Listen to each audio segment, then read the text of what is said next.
वैदिक here and आज की इस वीडियो के अंदर हम करने वाले हैं chapter number 5 pol science book 2। ठीक है, जिसका चैप्टर नंबर 5 के जितने भी एडेड टॉपिक्स थे, यानी कि जो टॉपिक्स हमारे चैप्टर 2 से आने वाले थे, parties and party system in India, वो वाले टॉपिक्स हम कवर कर चुके हैं पार्ट 1 एंड पार्ट 2 के अंदर। और पार्ट 2 का एज इफ यू रिमेंबर हमारा लास्ट टॉपिक था एमरजेंस ऑफ अपोजिशन पार्टीज, यानी कि अपोजिशन पार्टीज कैसे आने लगी। अभी उन टॉपिक्स के अलावा हमारे 2 टॉपिक्स और ऐड हुए हैं जो आपकी बुक्स में नहीं है, that is multi party system और बाई पार्टी सिस्टम। देखो हम पार्टीज और पार्टी के सिस्टम्स को पढ़ रहे हैं, तो ये दोनों हमें वैसे भी पता होने चाहिए। ठीक है, तो देखो पहले हम स्टडी करते हैं मल्टी पार्टी। मल्टी मीन्स बहुत सारी, multi means more than one, वो वाला पार्टी का सिस्टम। अब इसमें क्या होगा, इस सिस्टम के अंदर मल्टीपल पार्टीज होती है, यानी कि 2 या 2 से ज्यादा पार्टीज होती हैं। अब देखो, अब अगर 2 या 2 से ज्यादा पार्टीज हैं तो चांसेस भी ज्यादा है कि कोलिशन गवर्नमेंट बनेगी, तो कोलिशन सिस्टम आ जाएगा। कोलिशन गवर्नमेंट यानी कि जब एक गवर्नमेंट जो बन रही है उसमें सिर्फ एक पार्टी ना होकर 2 या 2 से ज्यादा पार्टी मिलकर गवर्नमेंट बनाए। तो अब अगर ज्यादा पार्टीज मिलकर गवर्नमेंट बनाएंगी तो क्या होगा, अच्छे चांसेस होंगे कि एक बेटर रिप्रेजेंटेशन हो, ज्यादा से ज्यादा लोगों को चांस मिले गवर्नमेंट बनाने का, तो ज्यादा व्यूज एक्सप्रेस होंगे, और यही हमारी डेमोक्रेसी कहती है। उसके बाद यहाँ पे क्या होता है कि जो सीट्स अलोकेट की जाती है कि आपको इतनी सीट मिलेगी इतनी मिलेगी, वो होता है उनकी परसेंटेज, जितनी परसेंटेज वोट उन्हें मिली है। सपोज कि एक पार्टी को 10% वोट मिली है तो उसे 10% ही सीट मिलेगी लोकसभा के अंदर। ठीक है, जैसे 4% वोट तो 4% सीट। बट ये सिस्टम इंडिया के अंदर नहीं है, क्योंकि हमारे यहाँ पे क्या है, ये सिस्टम होता है प्रोपोर्शनल रिप्रेजेंटेशन, कि जितने प्रोपोर्शन वोट मिली है उतने ही परसेंट आपको रिप्रेजेंटेशन सीट मिलेगी। यहाँ पे सिर्फ कुछ ही इलेक्शंस के लिए होता है, बाकी के लिए हम क्या यूज करते हैं, first pass the post system, यानी कि जिस भी पार्टी के पास ज्यादा वोट हुई वही पार्टी जीत जाएगी। ठीक है, मल्टी पार्टी सिस्टम। अभी हम स्टडी करते हैं bi party system. Bi party system means, by means 2, यानी कि जिसमें 2 पार्टी होंगी, तो 2 पार्टी लड़ेंगी, एक रूलिंग हो जाएगी एक ओपोजिशन हो जाएगी। और ये ऐसा सिस्टम कहां पर है, यूएसए के अंदर। वहां पे क्या होता है, 2 पार्टी होती है, एक रिपब्लिक पार्टी और एक डेमोक्रेटिक पार्टी। और अच्छा, अभी ना इधर इलेक्शंस हुए थे, तो do let me know in the comment section कि अभी वहां पे रूलिंग पार्टी कौन सी है एंड ओपोजिशन में कौन सी है। तो देखो नेक्स्ट आगे चलते हैं। अब अगर 2 पार्टीज होंगी तो क्या होगा, गवर्नमेंट स्टेबल बनेगी, है ना, एक ही गवर्नमेंट उन्हें पता है उसी को चलाना है, तो एक स्टेबल होगी। तो क्या होगा, इससे ज्यादा डेमोक्रेटिक व्यूज आएंगे, मतलब जो जितने भी ज्यादा लोग हैं उन सबके व्यूज 2 पार्ट्स में डिवाइड हो जाएंगे, तो ज्यादा से ज्यादा एक्सप्रेस कर पाएंगे अपने आप को। और इसी से क्या होगा, जो एक वाइडर सेक्शन है वो अपनी बात पहुंचा पाएगा गवर्नमेंट तक। अब देखो, कोई भी अगर डिस्कशन चल रहा होता है, अगर 2 लोग बैठ के डिस्कशन कर रहे हैं तो पॉसिबिलिटी है कि एक सोल्यूशन निकलेगा। बट अब वहीं पे अगर 200 आदमी एक साथ बैठ के कोई एक बात पे एग्री करने की कोशिश करे तो वो बहुत इम्पॉसिबल सा लगेगा, है ना। अगर 2 इंसान बात कर रहे हैं तो आपस में बातचीत करके वो एग्री कर सकते हैं, यानी कि बजाय एक ग्रुप के 2 लोगों का एग्री करना बहुत ही ईजी होता है। तो ये जो 2 हमारे टॉपिक्स थे, bi party and multi party system, हम कवर कर चुके हैं। अब जो हमारा चैप्टर 5, यानी कि जो पहले के अकॉर्डिंग जो स्टार्टिंग होती है वो यहां से होती है। ठीक है, तो स्टार्ट करते हैं। सबसे पहला टॉपिक क्या है, challenges of political succession. Challenges मतलब कोई भी एक चुनौती क्या थी, पॉलिटिकल सक्सेशन। सक्सेशन क्या होता है, जैसे राजा है, ठीक है, तो राजा के बाद उसका बेटा, फिर उसका बेटा, सक्सेशन चलता रहता है। और पॉलिटिकल सक्सेशन यानी कि एक प्राइम मिनिस्टर, उसके बाद अगला प्राइम मिनिस्टर, तो वो पॉलिटिकल में सक्सेशन होना था। बट वहां पे चैलेंज क्या आया, देखो सबसे बड़ा चैलेंज आया जवाहरलाल नेहरू की डेथ के बाद। तो अभी क्वेश्चन ये था कि नेहरू के बाद कौन, यानी कि कौन लीडर बनेगा।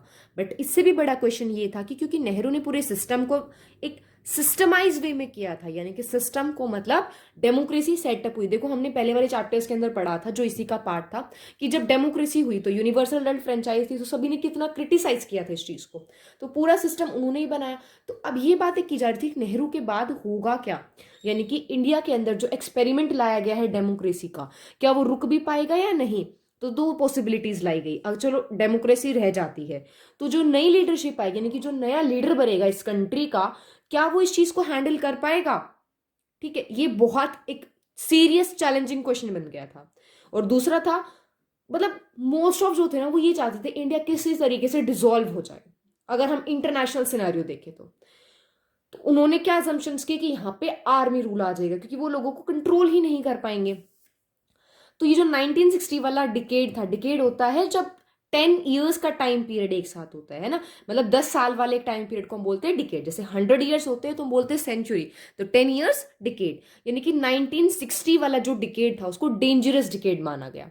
क्यों? एक तो 1964 में उनके मेन लीडर की डेथ हो गई, उसके बाद पॉवर्टी, गरीबी इतनी ज्यादा थी, लोगों में इनइक्वालिटीज थी, कम्युनल और रीजनल डिवाइड। कम्युनल डिवाइड होता है जब आप किसी कम्युनिटी के बेसिस पे, आप कम्युनिटी यहाँ पे कोई भी बना सकते हो, ठीक है, जैसे हिंदू है या फिर जाट कम्युनिटी है, ठीक है, शूद्र कम्युनिटी है, इनके बेसिस पे आप डिवाइड कर रहे हो। रीजनल डिवाइड, रीजनल यहाँ पे रिलीजन नहीं था, रीजनल डिवाइड जैसे नॉर्थन इंडिया, साउदर्न इंडिया है ना, उनके बीच में डिफरेंशिएशंस, वो लोग ये कह रहे थे हमें हिंदी नहीं चाहिए, हिंदी वाले कह रहे थे हमें, मतलब बहुत ज्यादा ऐसे यहाँ पे डिवाइड चल रहे थे। क्योंकि हम सभी ने पढ़ा है साउथर्न स्टेट्स में एंटी हिंदी एजिटेशंस बहुत हुए हैं। एजिटेशंस क्या होता है कि जब कोई विद्रोह करता है किसी चीज के खिलाफ कि हमें हिंदी नहीं चाहिए, ठीक है। तो अभी जो वो का क्वेश्चन था कि कौन नया लीडर बनेगा, उस क्वेश्चन को फाइनली सॉल्व कर लिया गया और इसी से हमारी बनी next heading, that is from Nehru to Shastri, यानी कि जवाहरलाल नेहरू से लाल बहादुर शास्त्री तक लीडरशिप कैसे आई। देखो, अब नेहरू से शास्त्री तक आई तो वो म्यूचुअल कंसेंसस से, यानी कि आपसी सहमति से, कि जितने भी कांग्रेस पार्टी के लीडर्स थे उन्होंने आपस में इस चीज को डिस्कस किया और शास्त्री जी को लीडर बना दिया गया। देखो, पीएम कौन होता है कि जो रूलिंग पार्टी है, जितने भी हमारे एमपीज हैं, वो जिस लीडर को सिलेक्ट कर रहे हैं वो वहां का पीएम बन जाता है। तो कांग्रेस पार्टी ने उसको सिलेक्ट किया और उस टाइम पे जो प्रेसिडेंट थे, प्रेसिडेंट कौन? कांग्रेस पार्टी के जो प्रेसिडेंट थे के कामराज, उन्होंने बोला भाई ठीक है इनको सिलेक्ट करना है, और वहां के एमपीज ने सभी ने सिलेक्ट कर लिया किसको? शास्त्री जी को। अब शास्त्री जी का पूरा नाम लाल बहादुर शास्त्री। थोड़ा सा उनके बारे में क्या थे वो, कि यूपी से, उत्तर प्रदेश से वो एक मिनिस्टर रहे थे, बहुत ही एक जाने माने जो मिनिस्टर होते हैं ना, क्योंकि किसी को भी आप पीएम की पोस्ट नहीं दे सकते। अब वो नेहरू की कैबिनेट में उन्होंने काम किया था, क्योंकि मतलब जब लास्ट टाइम था नेहरू जी का, तो वो पूरे काम के लिए सिर्फ शास्त्री जी पर डिपेंडेंट हो गए थे। बट क्यों था? क्योंकि उनकी सिंप्लिसिटी बहुत ज्यादा थी, plus commitment towards its principles, कि जब उन्होंने कोई बात बोल दी कि ये मेरे सिद्धांत है तो वो उन्हीं सिद्धांतों पर चलेंगे, और बहुत ही सादगी थी उनके अंदर। अब ये जो उनके अंदर ना बहुत चैलेंजिंग, हमने स्टडी किया था 1960s का डिकेड बहुत ही डेंजरस था। तो डेंजरस क्या हुआ? देखो, सबसे पहले इंडिया ने ऐसी कोई लड़ाई नहीं हुई, सिर्फ 1947 में इतनी डेंजरस हुई थी, है ना। तो उसके बाद चाइना ने अटैक किया हम पर 1962 के अंदर, फिर पाकिस्तान ने किया 1965 के अंदर। चाइना वाली में हम हार गए थे, ठीक है, पाकिस्तान वाली में हम जीते थे। तो पाकिस्तान वाली जो थी 1965 में, इंडो पाकिस्तान जो लड़ाई थी, वो क्या थी कि जम्मू कश्मीर की तरफ वो लड़ाई आ गई थी। इनको हम पहले वाले चैप्टर्स में पढ़ चुके हैं, इफ यू रिमेंबर, है ना। पाकिस्तान वालों ने कैसे हम पे अटैक किया था जम्मू कश्मीर के लिए, और हमने वापस उन पर अटैक करके उनको भगा दिया था। बहुत बड़ी विक्ट्री थी इंडिया की। पर उसके साथ साथ क्या हो रहा था इंडिया में? मॉनसून की फेलियर, यानी कि मॉनसून नहीं आ रहा था। अब लगातार मॉनसून, मॉनसून मीन्स जो मॉनसून के सीजन में जो बारिश आती है, यानी कि जो ज्यादा बारिश आती है, वो वाला सीजन नहीं आया, रेनी सीजन नहीं आया। तो अब नहीं आया तो इसकी वजह से क्या हो जाएगा? सूखा पड़ जाएगा, ड्रॉट की कंडीशंस आ जाएंगी। अब फसलों को पानी नहीं मिल रहा तो खाना कहां से मिलेगा? तो फूड शॉर्टेज, ये सारी चीजें। अब देखो यहाँ पे कौन लड़ा? जवान। जवान यानी कि लीडर्स कौन थे? मिलिट्री लीडर्स, यानी कि जो हमारे सोल्जर्स थे उन्होंने फाइट की। यहाँ पे फार्मर्स लड़ रहे थे, अंदर भी और बाउंड्रीज पर भी। तो इसी से उनका फेमस स्लोगन आया था, जय जवान जय किसान, ठीक है। जवान कौन थे यहाँ पे? सोल्जर्स। तो देखो भाई, अब क्या हुआ, ये जो लड़ाई थी वो एंड कैसे हुई, खत्म कैसे हुई? 10 जनवरी 1966 को ताशकेंत के अंदर। ताशकेंत क्या है? एक जगह है जो उस टाइम पे यूएसएसआर के अंदर थी। देखो, हमने बुक 1 के अंदर इसको पहले ही चैप्टर में स्टडी किया था। यूएसएसआर क्या थी हमारी? जहां आज रशिया उसका रिप्रेजेंटेटिव है, और आज ये क्या है? युजबेकिस्तान एक कंट्री है जिसकी कैपिटल ताशकेंत है। वहां पर शास्त्री जी गए थे, किस लिए? जो मोहम्मद अयूब खान, यानी कि जो पाकिस्तान के जो पीएम थे, जो उनके main leader as a representative आए कि ठीक है हमें लड़ाई खत्म करनी है, तो एग्रीमेंट साइन होगा, है ना। ऐसा नहीं है कि उधर से उन्होंने बोला कि चलो भाई लड़ाई खत्म, सफेद झंडा दिखा दो, चलो हो गई खत्म, नहीं। तो एक एग्रीमेंट साइन करना था।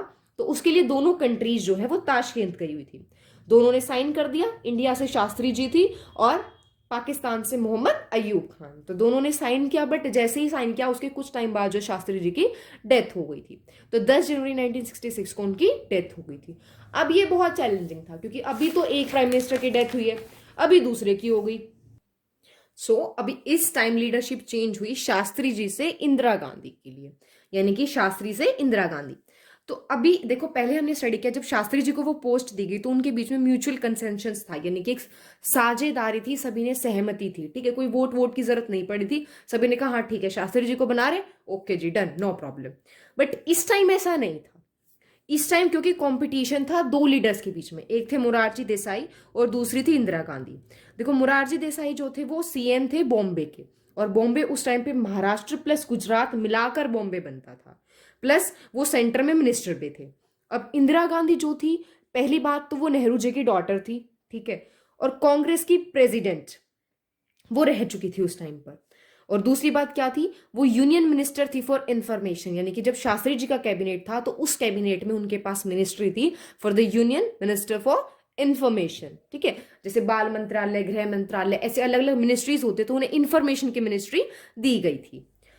अब हुआ क्या, जब रिजल्ट मतलब अब हमें म्यूचुअल कंसेंसस तो है नहीं, तो किसी तरीके से वोटिंग होगी। तो वोटिंग का उन्होंने मेथड चूज किया सीक्रेट बैलेट, यानी कि सारे एमपीज और एमएलए वो सीक्रेटली वोट करेंगे। तो जैसे ही रिजल्ट आए उसमें इंदिरा गांधी जीत गई, उन्हें 2/3 मेजोरिटी मिली, और ये एक साइन था कि डेमोक्रेटिक मेजोरिटी हो रही है, यानी कि मींस मेच्योरिटी हो रही है उनके अंदर, हमारी डेमोक्रेसी वो मेच्योर कर रही है, बड़ी होती समझदार हो चुकी है। क्यों? क्योंकि देखो हमारे बीच में पहले आपसी सहमति हुई, ठीक है, सभी ने हाँ कर दिया, बट अगर कभी ऐसी सिचुएशन आई कि आपके बीच में वर्सेस आ रहा है, एक के खिलाफ दूसरा खड़ा है, तो उसका भी इंडिया वालों ने सोल्यूशन निकाला। ये क्या था? इंटरनेशनल लेवल पे जो सोचा जा रहा था। अब देखो इंदिरा गांधी जीती, उनके पीछे ना एक रीजन था। जो भी वहां के सीनियर लीडर्स थे उन्होंने सोचा कि वो अनएक्सपीरियंस्ड है, माना कि उन्होंने काम किया है, वो एक्टिव रही हैं, बट कुछ टाइम पीरियड के लिए। पहली बात तो उनकी एज भी कम थी, और दूसरी बात क्या था कि वो इतनी पॉलिटिक्स में नहीं थी जितनी वो अभी आई है। तो वो हमारी सी मतलब हमसे पूछ पूछ के करेंगी हर काम, तो बेटर है ना कि ऐसे पीएम को, मतलब वो एक कठपुतली बनाना चाहते थे इंदिरा गांधी को। अब देखो 3 लीडर्स के हम सिलेक्ट कर चुके हैं। अभी कौन कौन से लीडर आ चुके थे? 1952 से लेकर 64 तक जवाहरलाल नेहरू रहे, 64 से 66 तक शास्त्री जी, और 66 में उनकी डेथ के बाद कौन आ गई थी? इंदिरा गांधी। अब देखो 1966 वाला जो टाइम पीरियड था वो इंदिरा गांधी के लिए ना बहुत ही चैलेंजिंग था। पहली बात तो वो अनएक्सपीरियंस्ड थी, ठीक है, और वो एक ऐसे वर्ल्ड में थी जहां पर सभी ने उन्हें इलेक्ट ही इसलिए किया है कि वो हमारी सुने, ठीक है, तो वो एक्सपेक्ट भी यही करेंगे, है ना। देखो जैसे होता क्या है, कई बार अगर आपके पेरेंट्स ने सोच रखा है कि आपकी फर्स्ट पोजीशन ही आनी चाहिए, और अगर आपके आ गई पोजीशन थर्ड, तो पेरेंट्स का रिएक्शन खुशी वाला नहीं होता, बड़े गुस्सा होते हैं, मतलब क्या हमने ये एक्सपेक्ट नहीं किया था, है ना। तो होता क्या है, जब आप एक्सपेक्ट ज्यादा करते हो और कोई वो नहीं करता, चाहे वो भले ही अच्छा कर रहा हो बट उसको नहीं मानते, तो सेम इंदिरा गांधी के साथ था। अब लीडर्स ने क्या सोचा था कि हम उसे कंट्रोल करेंगे, बट अगर इंदिरा गांधी ने थोड़ा भी कुछ किया तो लीडर्स ने उसको गलत माना। और प्लस सिचुएशंस कैसी थी, हमारी इकोनॉमी इस टाइम पे वो डिट्रोएटेड, मतलब बद से बदतर हो चुकी थी, और प्लस जनरल इलेक्शन आने वाले थे 1967 की। तो अब देखते हैं इन सारी चीजों में इंदिरा गांधी ने क्या किया। अब हम पढ़ने वाले हैं 4th जनरल इलेक्शंस, और वो कब होने वाले थे? 1967 के अंदर। फर्स्ट कब हुए? 52, सेकेंड 57, थर्ड 62, और 4th जनरल इलेक्शंस होने वाले थे 1967 के अंदर। अब देखो context of the elections. Context क्या होता है? सर्कमस्टांसेस, परिस्थितियां, कि जब इलेक्शन होने थे तो उस टाइम पे देश में कंडीशन कैसी थी, कॉन्टेक्स्ट क्या था इलेक्शंस का। देखो पहली बात तो 2 पीएम बदल चुके थे 2 साल के अंदर। न्यू पीएम जो थी वो एक नोविस थी। नोविस क्या होता है कि जिसने अभी अभी कुछ करना स्टार्ट किया है ना, जैसे गेम्स वगैरह में बोलते हैं नूब प्लेयर, मींस जिसको नहीं आता है, वो अभी अभी सीख रहा है उस चीज को। तो उस टाइम पे पीएम एक नोविस प्लेयर थी।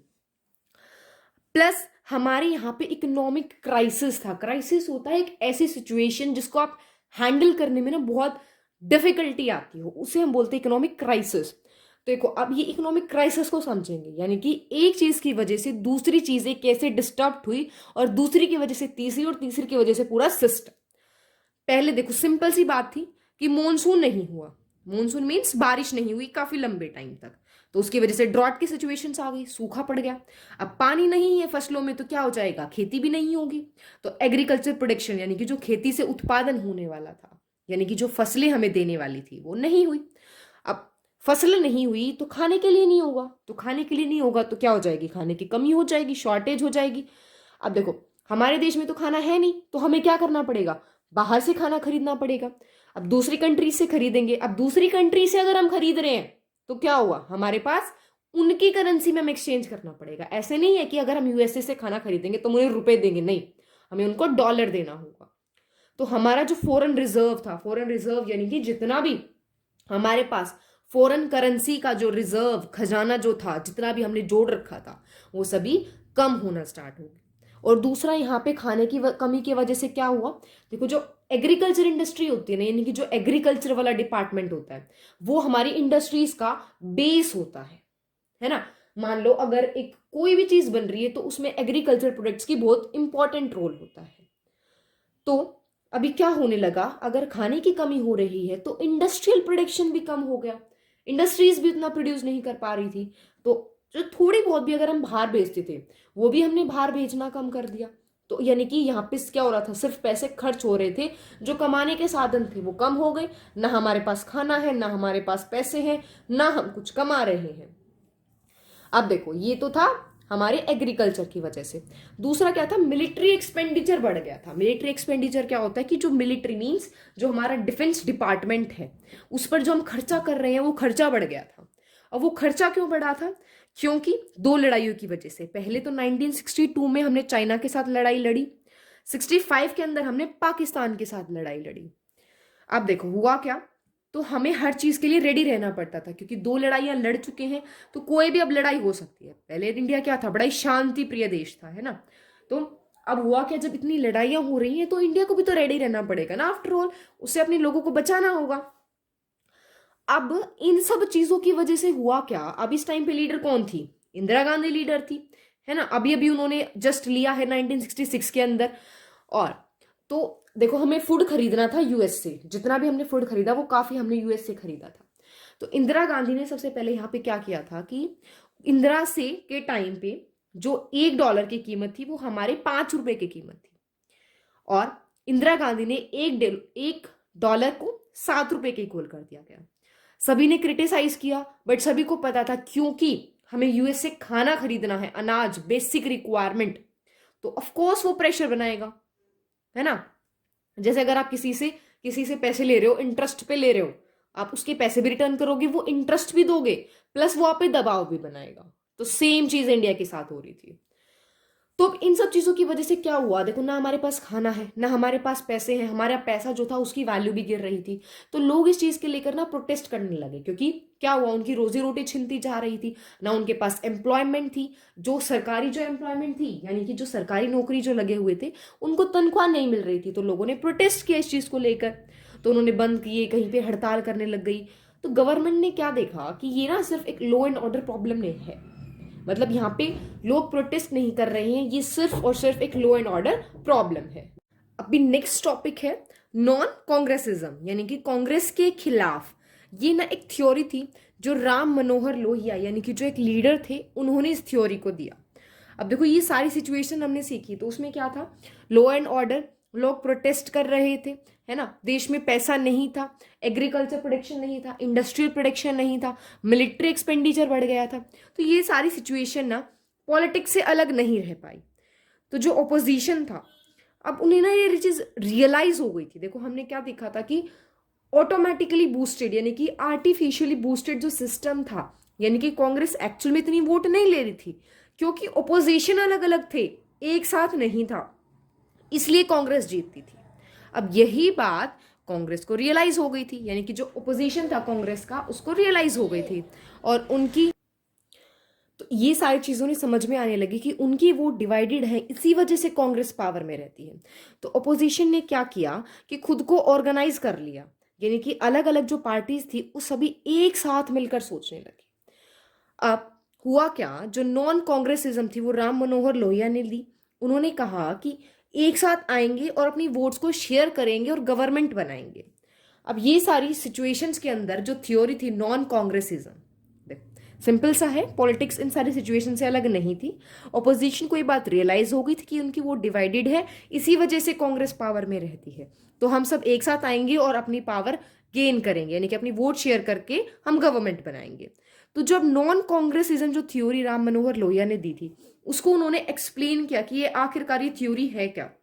उन्होंने कहा कि जो कांग्रेस जो रूल कर रही है ना, वो बहुत ही अनडेमोक्रेटिक है, वो लोगों की बातों को नहीं सुन रही। अगर लोग क्या कर रहे हैं, हड़ताल कर रहे हैं, बंद कर रहे हैं, तो वो ये नहीं कहते कि लोग प्रोटेस्ट कर रहे हैं, वो कहते हैं कि ये लॉ एंड ऑर्डर प्रॉब्लम है। तो जो नॉन कांग्रेस पार्टीज हैं वो क्या बना देंगे कि एक डेमोक्रेसी को दोबारा वापस लेकर आएंगे, they will reclaim the democracy. अब इनके लिए उन्हें दो फैक्टर कांग्रेस के अंदर ही मिल गए, यानी कि जब एक घर की अगर नींव कमजोर है तो आप उसको हिला सकते हो, है ना। बाहर से भी हमले हो रहे थे उस घर पे, और अंदर से क्या कमजोरी निकली, पहली इंटरनल फैक्शनलिज्म। देखो हमने पहले वाली इस टॉपिक के अंदर पढ़ा था कि कांग्रेस के अंदर फैक्शंस थे, फैक्शन मतलब ग्रुप बन जाते थे अलग अलग कांग्रेस के अंदर, बट क्योंकि वो एक साथ रहते थे तो वो उसकी स्ट्रेंथ थी। बट आजकल यही ग्रुप कांग्रेस में एक दूसरे से पावर के लिए लड़ रहे थे, तो वही अब उसकी वीकनेस हो गई।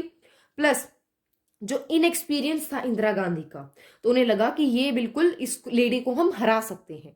तो ये दो ऐसी चीजें थी जो उन्हें लगी कि हम, हाँ इनके ही लूप होल्स हैं, हम इनको पकड़कर कांग्रेस को हरा सकते हैं। तो this was non Congressism.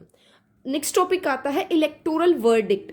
Verdict क्या होता है, डिसीजन, ठीक है। वर्डिक्ट वर्ड का मीनिंग होता है डिसीजन। जो इलेक्टोरल यानी कि इलेक्शन का जो रिजल्ट आया वो क्या था। Next topic is electoral verdict. देखो अभी हमने क्या देखा कि नॉन कांग्रेसिज्म जो थ्योरी थी किस लिए लेकर आए, इलेक्शन जीतने के लिए। और इलेक्शंस कौन से होने वाले थे, 1967 के इलेक्शंस होने वाले थे, ठीक है। तो जो 1967 के इलेक्शंस होने वाले थे उसकी वर्डिक्ट आई। वर्डिक्ट मींस उसका रिजल्ट आया, वर्डिक्ट मींस क्या, डिसीजन आया उसका। तो जो ये डिसीजन था वो पॉलिटिशियन जो थे, यानी कि जितने भी पॉलिटिकल साइंटिस्ट थे, उन्होंने इसको कहा कि ये एक पॉलिटिकल अर्थक्वेक था।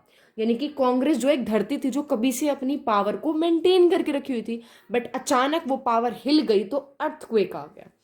और ये जो रिजल्ट था, वर्डिक्ट जो आई थी इलेक्शंस की, उसने कांग्रेस को जॉल्ट कर दिया, हिला दिया, ठीक है। और इससे पहले दो सर्कमस्टांसेस, यानी कि पॉलिटिकली क्या सर्कमस्टांसेस हो चुकी थी। सबसे पहले जो पॉपुलर डिसकंटेंट, यानी कि बहुत ज्यादा जो आदमी थे वो कांग्रेस के खिलाफ हो चुके थे, प्रोटेस्ट कर रहे थे। और हमारा जो पॉलिटिकल फोर्स था वो भी पोलराइज्ड हो गया था। पोल देखो, पोल कितने होते हैं, दो पोल, नॉर्थ पोल और साउथ पोल। यानी कि जो नॉन कांग्रेसिज्म की थ्योरी थी, बाकी सारी पार्टीज एक तरफ मिल गई थी और कांग्रेस एक तरफ थी। वो कांग्रेस जो ऑलरेडी कमजोर थी, इनएक्सपीरियंस था इंदिरा गांधी का। तो पोलराइजेशन ऑफ पॉलिटिकल फोर्स।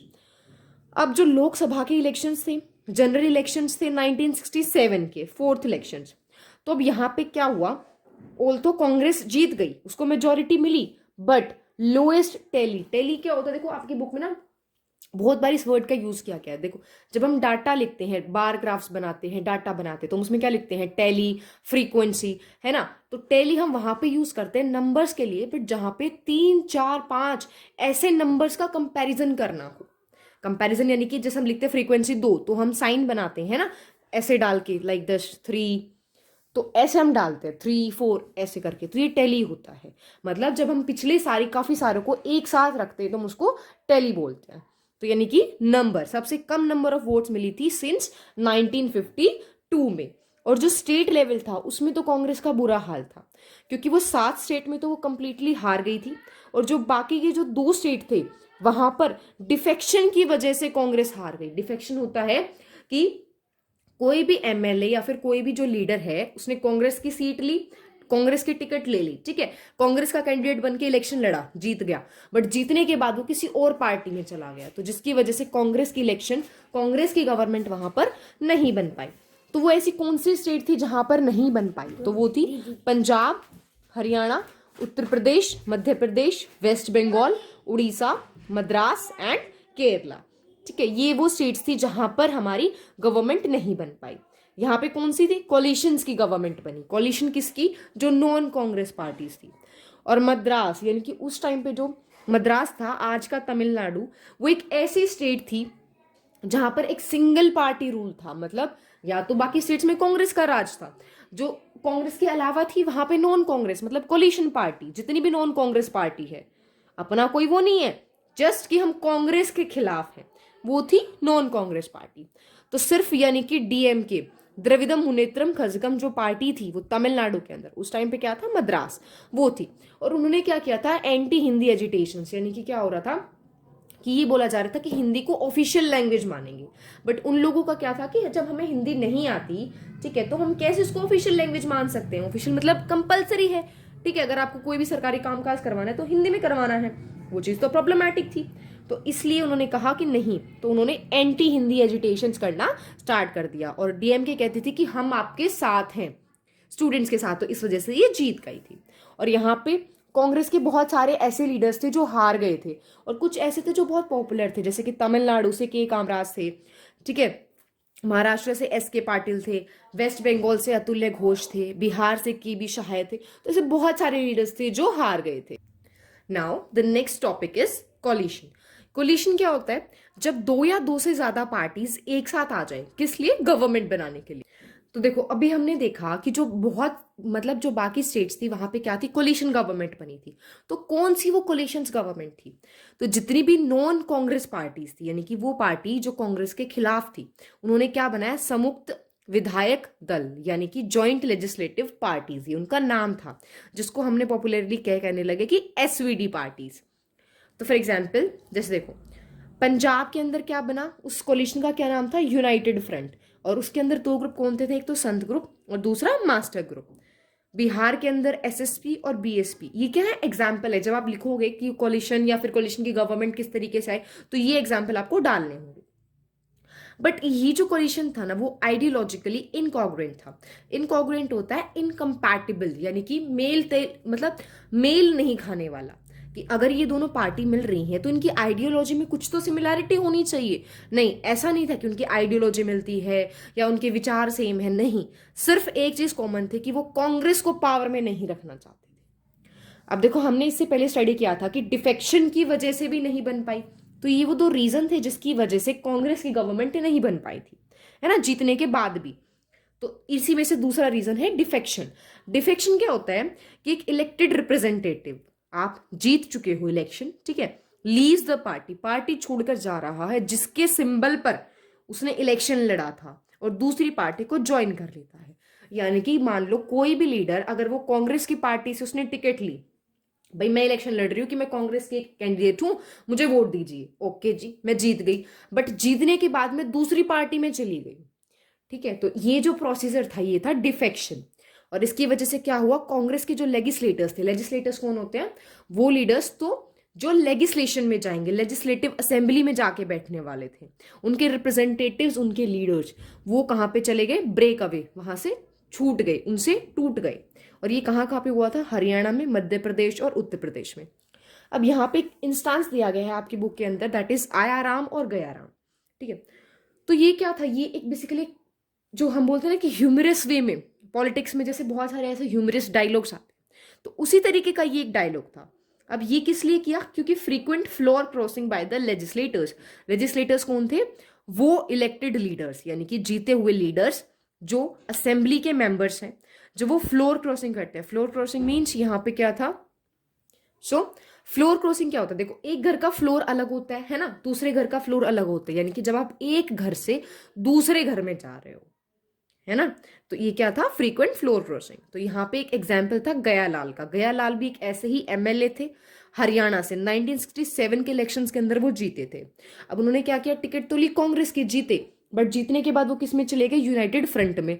उसी रात को फिर से कांग्रेस में आ गए और फिर से यूनाइटेड फ्रंट में चले गए थे, यानी कि उन्होंने 3 बार, एक ही रात में 3 बार उन्होंने पार्टी चेंज की। तो इसी की वजह से, क्योंकि उनका नाम था गयालाल, तो आयाराम गयाराम, ये एक पॉलिटिकल ह्यूमर था, ठीक है। बाकी जो नेक्स्ट चैप्टर के टॉपिक्स जो बचे हैं, that is your split in the Congress, कैसे स्प्लिट हुई, कैसे कांग्रेस दोबारा वापस आई, वो हम इस वीडियो की यानी कि नेक्स्ट पार्ट में हम स्टडी करने वाले हैं।